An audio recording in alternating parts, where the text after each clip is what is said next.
saying? So people just focus on the rapping for a couple seconds too, you know what I'm saying? Is this my verse? Yeah. Yo, come in and yeah. Nah, I'm not gonna be in that shit. Sir, So you gonna do your verse? Get that. If it lets me. But I gotta be smoking on Hold on. Just but try to rap the song, bro. You know what I'm saying? That's what I'm going to do, bitch. That's what I'm going to do, bitch. I feel like a paparazzi while I And I tried hard to be proud of my service, but all I could feel was shame. And racism could no longer mask the reality of the occupation. These were people, these were human beings. I've since been plagued by guilt anytime I see an elderly man, like the one who couldn't walk, who we rolled onto a stretcher and told the Iraqi police to take him away.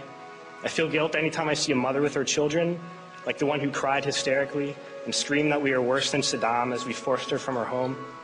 I feel guilt anytime I see a young girl, like the one I grabbed by the arm and dragged into the street.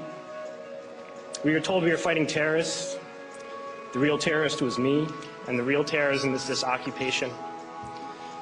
Racism within the military has long been an important tool to justify the destruction and occupation of another country. It has long been used to justify the killing, subjugation, and torture of another people.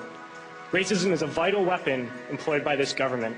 It is a more important weapon than a rifle, a tank, a bomber, or a battleship. It is more destructive than an artillery shell, or a bunker buster, or a Tomahawk missile. While all those weapons are created and owned by this government, they are harmless without people willing to use them. Those who send us to war do not have to pull a trigger or lob a mortar round. They do not have to fight the war, they merely have to sell the war. They need a public who is willing to send their soldiers into harm's way.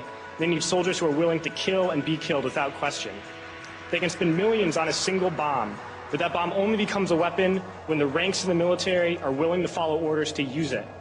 They can send every last soldier anywhere on earth, but there will only be a war if soldiers are willing to fight. And the ruling class